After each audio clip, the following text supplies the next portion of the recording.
हम आ गए हैं to our final phase which is the post production phase. Post production एक ऐसा फेज़ है हमारी फिल्म मेकिंग प्रोसेस में जो जिसको काफ़ी हद तक निगलेक्ट किया जाता है।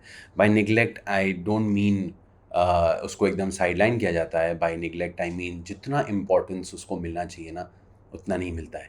जब मैं बोलता हूँ कि पोस्ट प्रोडक्शन को इतना तवज्जो नहीं दिया जाता है, इट्स प्राइमरली बिकॉज़ एक एक वे ऑफ थिंकिंग है, आप प्रेप में आजकल बड़ा ध्यान से काम वगैरह करते हो, क्योंकि आपको पता है अगर आपका प्रेप स्ट्रॉन्ग है तो आपका पैसा, आपका वेस्टेज जो है वो प्रोडक्शन वाले फ़ेज़ में कम होगा। प्रोडक्शन वाला फ़ेज़ को तो आप ऑब्वियसली बहुत इम्पोर्टेंस देते हो, क्योंकि आप वो फिज़िकली आप वो शूट कर रहे हो, वो आप प्रोड्यूस कर रहे हो, कैमरा जो सिनेमेटोग्राफर है वो शूट कर रहा है, डायरेक्टर है वो उसे डायरेक्ट कर रहा है, इतने सारे लोग आए हुए हैं, तो वो ऑटोमेटिकली लगता है कि भाई मेन चीज़ तो यही है, ऑब्वियसली ये नहीं होगा तो क्या होगा, राइट? और जब फिर सब हो जाता है ख़त्म, देन यू लाइक हाँ यार अब इसको एडिट करके निकाल दो यार, ख़त्म करो, इट्स लाइक दैट, क्योंकि हाँ हाँ मस्त एडिट वेडिट करके कलर वलर करके निकाल दो बस, okay no problem, okay done we finish the shoot, that's the main thing is done.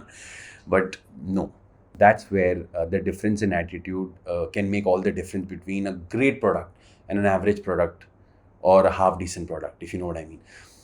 हमारे इंडस्ट्री में एक बहुत पुरानी और बहुत ही रेलिवेंट और बहुत ही कमाल की कहावत है, which is the film is made on the editing table. ये बात बिल्कुल सही है, I completely subscribe to it and I completely believe in it. जब आई लव टू एडिट, और मैं तो लिटरली मतलब अपने व्हेन मैं अपना कुछ भी एडिट कर रहा होता हूँ तो I like to really be part of the post. And बहुत कुछ ऑब्वियसली आपके हाथ में नहीं होता है when you are working in working on web shows and stuff, because platform का प्रोड्यूसर्स का अपना टेक होता है उस पर, whatever. But like I said, short films is your medium completely. Making a feature film also to a very large extent can be your vision and your thought process if the producers are aligned in that sense with you.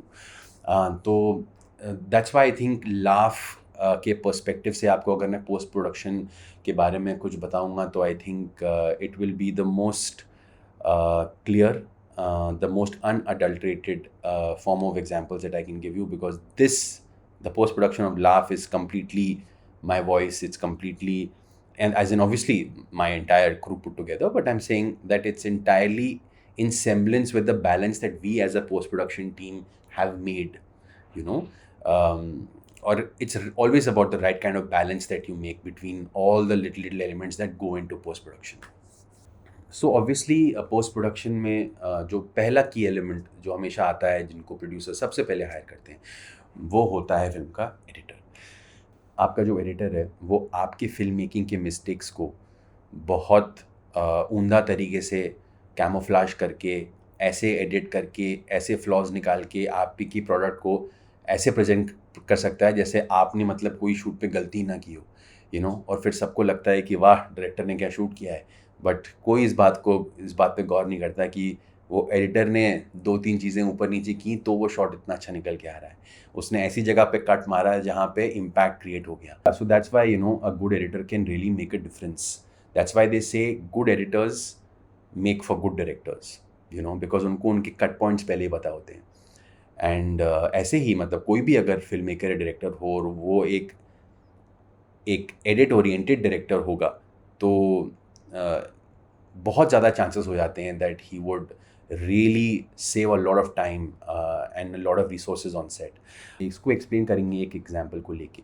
पहले इस चीज़ पे तो बहुत ही ज़्यादा तवज्जो दिया जाता था, बिकॉज पहले हम फिल्म पे शूट करते थे, और फिल्म पे जब आप शूट करते हैं तो मतलब टाइम इज़ मनी का जो कॉन्सेप्ट है वो लिटरली 2 लेवल्स अप हो जाता है। बिकॉज पहले जब हम फिल्म पे शूट करते थे तो एक कैन जैसे आप देखते हैं ना जो कैमरा के बॉडी के पीछे लगता है, कुछ 400 फीट के आसपास होता है उसमें 35 mm, और अगर आप 24 फ्रेम के हिसाब से शूट करें तो you literally take out about 3.5 to 4 minutes in that one can, depending on what brand of can you're using.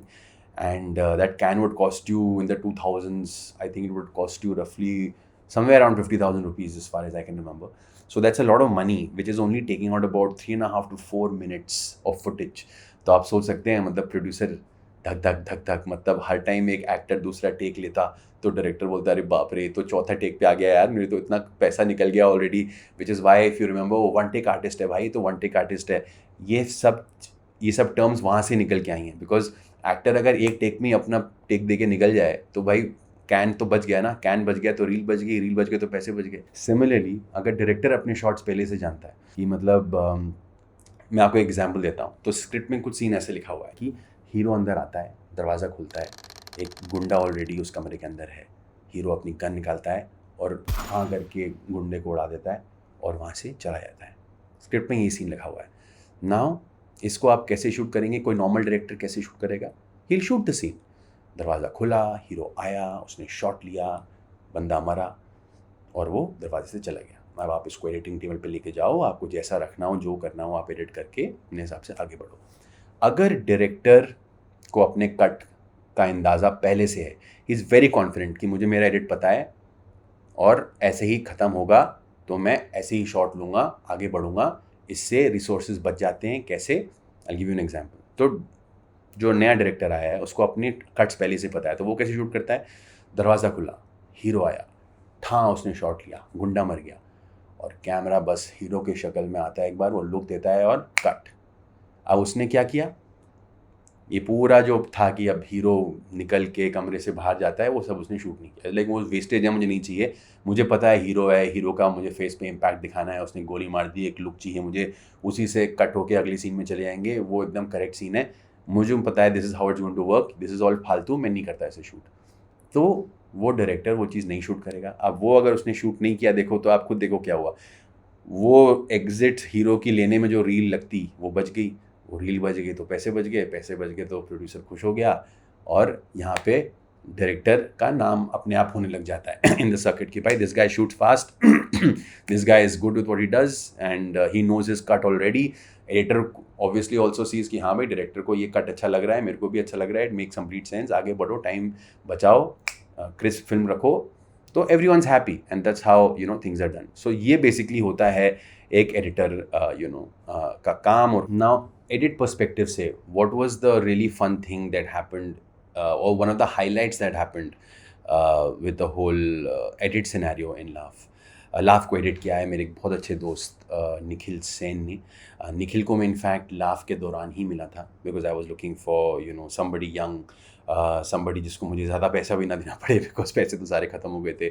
But I promise Nikhil that if this association goes well, I will definitely make him part of all my forthcoming projects, no questions asked, and that's exactly what happened. आज की date में निखिल और मैं मतलब we know each other for very long, or he literally cuts all the stuff that I do. So there's a film that we're planning in some time. So matlab, that's what I keep saying, right? Good relationships always lead to good associations, and I know I can always count on Nikhil, to be there. तो that young boy जो literally मेरे short film को काटने के लिए मुझसे 7-8 साल पहले मिला था, आज मेरे सारे प्रोजेक्ट्स को एडिट करता है। तो इससे बड़ा एग्जांपल मैं आपको और क्या दूँ तो लाफ की एक एडिटिंग हाइलाइट्स पे आते हैं, तो ऑब्वियसली आपको पता है कि हमारे साथ सेट पे क्या हुआ था। एक ऐसे टाइम पे फिल्म को रोकना पड़ा जहाँ पे डे में उसकी आगे की कंटिन्यूटी थी, और दूसरा जो सीन एक्चुअल में शूट हुआ वो रात में शूट हुआ। तो I had an idea, I told Nikhil कि इसको थोड़ा चैप्टर वाइज अगर ट्रीट करें तो कैसा लगेगा। आपने देखा है म्यूज़िक वीडियोस में, देखा है फिल्म्स में भी देखा है कि वह लाइक बस जो आपका एक जो एक सिनेमा स्कोप टाइप की एक बार जो आपकी बनती है स्क्रीन पे, उसी को खोल देते हैं। So we'll start the first bit which is the day bit as one chapter, and once that bit is done, वो फ्लो भी अच्छा कर गया था कि ब्रजेश भाई बोलते हैं ना कि अरे समझाओ वहीं ना समझ होना दादा, और वो भी अपना शक्लें वकलें बना रहे हैं, और वो ख़त्म होके एक चैप्टर ख़त्म होता है, एंड द दूसरा चैप्टर अगेन बिगिनस विथ कि ठीक है कुछ समय गुजर गया है, वो लोग दोपहर से शाम तक चिल कर रहे हैं, और अब तो हुक्का पी पी के एकदम जोन आउट हो गए हैं, सीन हो गया है फुल पावर, मतलब एकदम मज़े में है इस वक्त वो, if you know what I mean.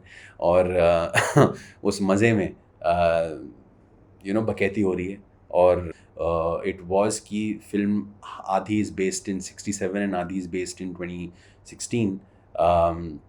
We use the same style to go out of that and open to the third chapter, which is the city. So it all worked out very nicely. वो एक बहुत अच्छा एक editing tool device बन गया, वो है ना, हमारे स्टोरी को कहने के लिए. तो या सो दैट्स एंड जो people when they normally watch the film, मतलब आज इतने साल हो गए हैं, यू नो, हर टाइप के कमेंट्स हैं, but not one person has told me कि वो ट्रीटमेंट क्या था, समझ में नहीं आया. Every one got it because that's just the beauty of editing, you know. आप एक ऐसी चीज़ डिवाइस करो जो आपको लगता है अच्छी तरह फ्लो बनेगी, आपकी फिल्म का ग्रामर बनेगी, और वो फिल्म और फिर ऑडियंस तो यू नो समझ ही जाते हैं. It's as simple is that. तो that's what we did with respect to editing, you know, in Laugh. Like one of the highlights I would say would definitely be this. तो ऐसा होता है यार एक फिल्म को एडिट करने का प्रोसेस. हम ये सारी चीज़ें करते हैं ताकि फाइनल प्रोडक्ट अपीलिंग लगे, विजुअल फ्लो समझ में आए, स्टोरी अपने बेस्ट पॉसिबल वर्जन बन के एग्जिबिट हो फाइनली. जो तालमेल होता है of sound, music, colour with the visuals, वो सब एक बैलेंस तरीके से यू नो सेल्यूलॉइड या पर्दे पे या आपके स्क्रीन पे वो ऐसे प्रेजेंट हो. ज़्यादातर लोगों को वो पसंद आना चाहिए. That is obviously the main goal, but you should always remember that you can never make everybody happy. जब प्रोडक्ट अच्छा होता है तो आप हमेशा देखेंगे that the likes will be way more than the dislikes, you know, and that will always be a good barometer for you to understand कि लोगों को आपकी चीज़ पसंद आई है या नहीं आई है. And speaking of likes, please ये इस वीडियो को लाइक कर दीजिए अगर आपको मज़ा आ रहा है तो. प्लीज़ चैनल को सब्सक्राइब कर दीजिए. And know that you will constantly have to do a lot of these things in different ways, in different permutations, in different combinations to make it. So on that note, I am gonna see you on the next one. Keep watching.